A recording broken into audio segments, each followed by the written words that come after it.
filosofía, doctrina política, reforma social o instrumento de Satanás?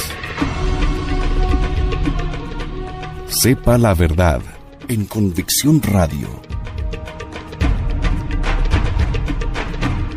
Barbarie comunista, la herejía contra Dios. En Convicción Radio.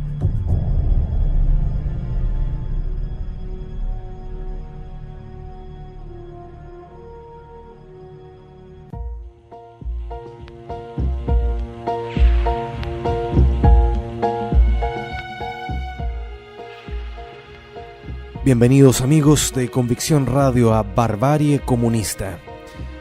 Hemos concluido en el capítulo anterior la sección dedicada al existencialismo como factor de la revolución neomarxista. Llega el turno de conocer el estructuralismo, parte fundamental de las doctrinas educativas, psicológicas, sociopolíticas que hoy en día están configurando la realidad.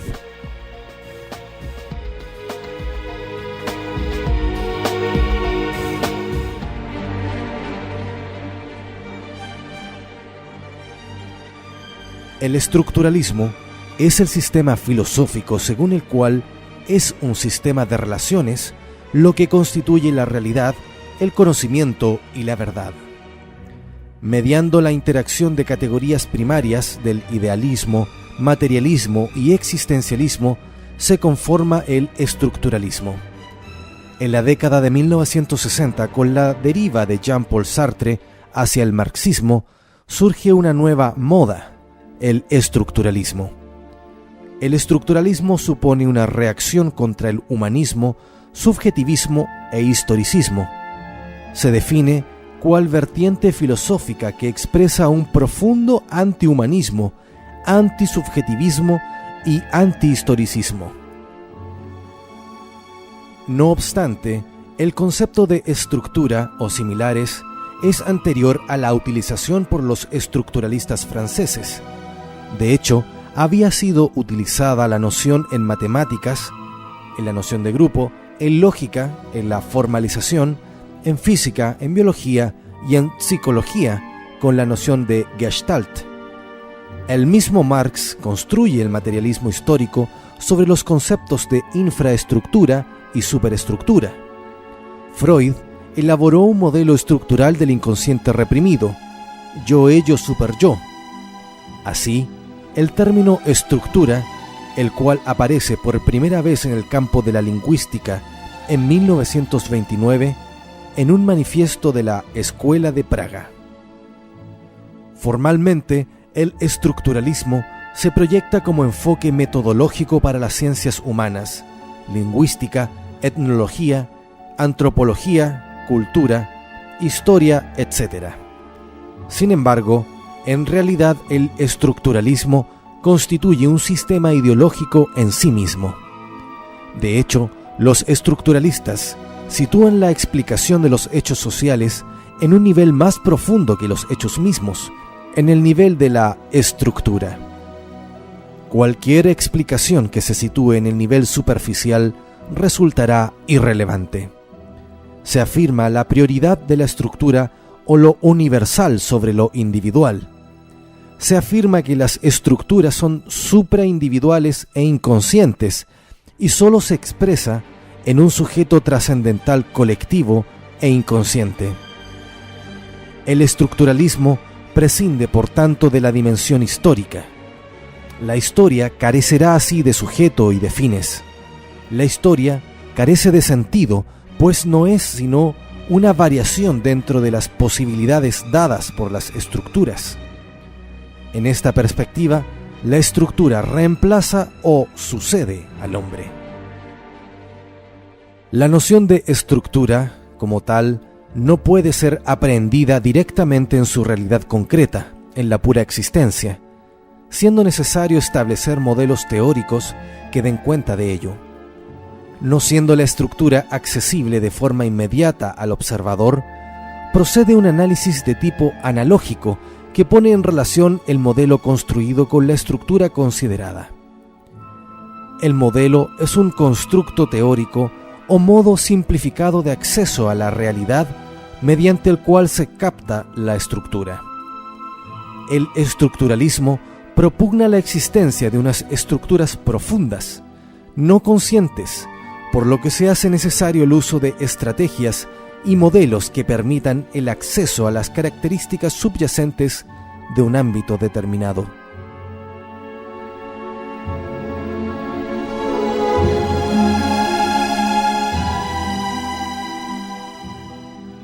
Conoceremos ahora algunos exponentes del estructuralismo. En primer término, Ferdinand de Saussure. El estructuralismo se inspira directamente en la lingüística de Ferdinand de Saussure, nacido en 1857 y muerto en 1913, quien distinguió entre lengua y habla, considerando la lengua como un sistema de signos independiente de su utilización por el individuo, esto es, el habla.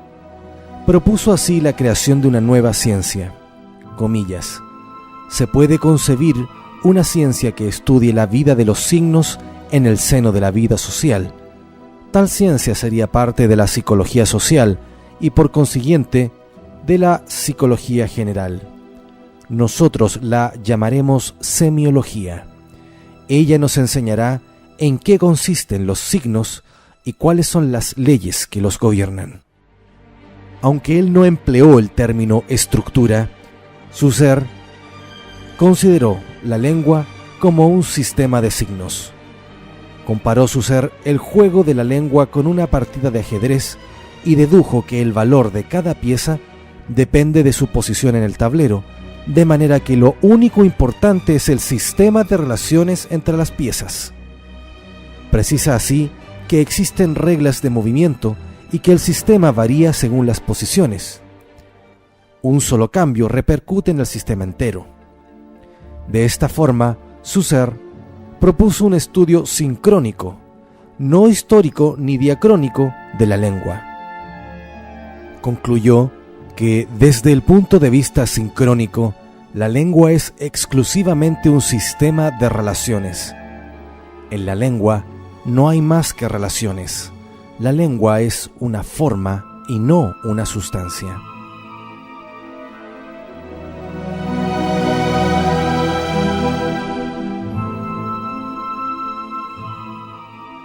Claude Lévi-Strauss.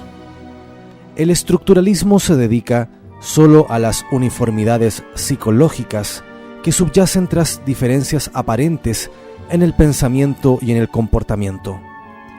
Entonces, en el campo de la etnología, Claude Lévi-Strauss, nacido en 1908, seguidor del marxismo y el psicoanálisis, plantea que estas uniformidades surgen de la estructura del cerebro humano y del proceso de pensamiento inconsciente. Aprecia Lévi-Strauss que la característica más importante de la mente humana es la tendencia a dicotomizar o a pensar en términos de oposiciones binarias para luego intentar mediar esta oposición mediante un tercer concepto, que puede servir como base para otra oposición. Advierte así que una estructura, pues, no es una realidad empírica observable, sino un modelo teórico construido no por inducción, sino por hipótesis. Lévi-Strauss diferencia entonces la estructura del acontecimiento. En la estructura se consideran no los términos en sí mismos, sino sus relaciones o reglas. La estructura es, pues, un sistema de relaciones y transformaciones, es decir, un sistema regulado por una cohesión interna que se revela en el estudio de sus transformaciones. Para merecer el nombre de estructura, los modelos deben satisfacer 4 condiciones. Una estructura representa un carácter de sistema. Una modificación cualquiera entraña modificación en todo. Pertenece a un grupo de transformaciones, es decir, cada uno corresponde a un modelo de la misma familia. Estas propiedades permiten predecir de qué manera reaccionará el modelo. Y por último, el modelo debe ser construido de modo que dé cuenta de todos los hechos observados. Por extensión, Levi-Strauss afirma que los fenómenos sociales ofrecen el carácter de signos y cualquier sociedad puede ser estudiada como un sistema de signos. Una sociedad puede ser considerada como un juego de signos, de lenguaje o de comunicación, aunque a diversos niveles: comunicación de mujeres, comunicación de bienes y servicios, comunicación de mensajes, etc. El método para su estudio será descubrir la estructura o sistema de ese juego. Dado que se trata siempre de fenómenos sociales que pueden ser considerados como signos, la metodología puede ser la misma que la empleada por la lingüística estructural. El método para su estudio será descubrir la estructura o sistema de signos sociales. El método radica entonces en realizar un estudio observacional cuidadoso de los hechos, considerados en un momento dado, esto es, un estudio sincrónico. Considerar los elementos integrantes no en sí mismos, sino en sus relaciones significativas. Intentar descubrir, formulando diversas hipótesis, las reglas del juego de signos o relaciones significativas, y construcción del modelo correspondiente, el cual ha de ser lo más simple posible, utilizando solo los hechos observados y dar cuenta de ellos. Advierte Levi-Strauss que debe tenerse presente que la estructura buscada es una estructura profunda, es decir, inconsciente en la comunidad estudiada. Una comunidad dada puede haber elaborado culturalmente un modelo explicativo, pero este puede ser imperfecto y ocultar la realidad inconsciente buscada.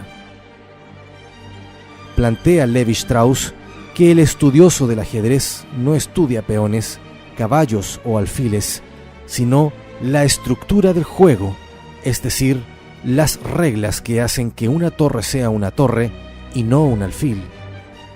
De allí que las reglas están en las estructuras. Afirma así Levi-Strauss que las estructuras son supraindividuales e inconscientes y las sitúa en este huésped presente en nuestros debates sin haber sido invitado, es decir, en el espíritu humano, y las hace coincidir con las leyes universales en que consiste la actividad inconsciente de nuestro espíritu. Agregó Levi-Strauss, comillas, la actividad inconsciente del espíritu consiste en imponer formas a su contenido, y que estas formas son fundamentalmente las mismas para todos los espíritus, antiguos y modernos. El mismo Levi-Strauss reconocerá que se trata de un kantismo sin sujeto trascendental, o mejor, con un sujeto trascendental colectivo e inconsciente. Sin más, Levi-Strauss proclamó que las ciencias se proponen disolver al hombre.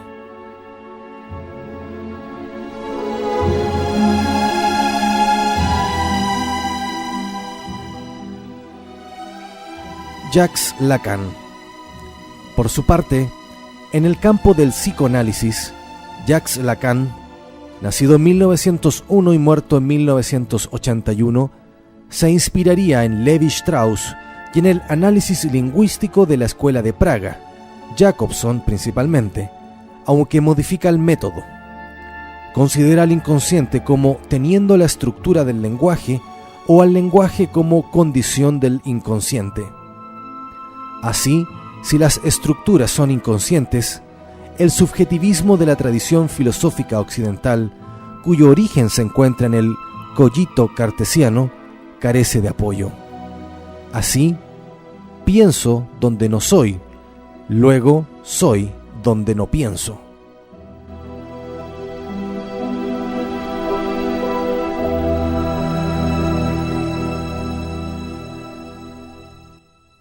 Jean Piaget. En el campo de la educación, Jean Piaget, nacido en 1896 y muerto en 1980, redujo las características de la estructura. Afirma que éstas constituyen una totalidad en tanto es un sistema que posee más propiedades, leyes o reglas que las de sus elementos aislados, que estas son transformaciones o que corresponden a un sistema de transformaciones que posee un equilibrio en cierto modo dinámico y que se autorregulan, pues corresponden a un sistema cerrado que se conserva por autorregulación. En definitiva, una estructura es un sistema total de transformaciones que se autorregulan. En consecuencia, el sujeto humano pierde el lugar central que históricamente tenía. De esta forma, el nosotros, lo social, lo intersubjetivo, lo simbólico y lo inconsciente suplantan al hombre.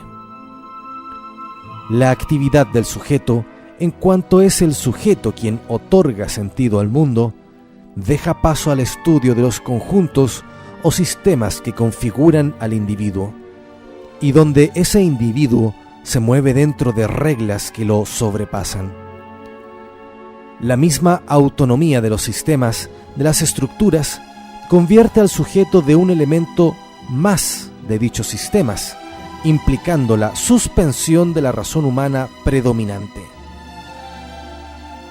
Estamos pues ante la muerte del hombre, a partir de la negación de su esencia y su reducción a una mera estructura. Una estructura que, por cierto, se construye, se modifica y puede mutar según el sistema de relaciones que se establezca. Es así como ya la familia no es el núcleo fundamental de la sociedad. Nuestros valores, nuestro sentido común, todo ello ya carece de sentido. Es un materialismo radical, una nueva forma de impulsar la contradicción dialéctica y que sirve de antecedente y sustento para la construcción de un nuevo marxismo.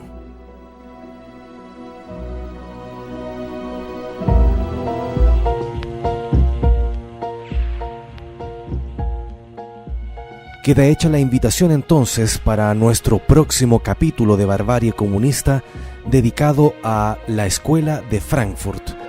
En esta serie de episodios dedicados a conocer los distintos afluentes que han configurado la revolución neomarxista y neoanarquista del siglo XXI. Muchas gracias y que Dios nos bendiga a todos.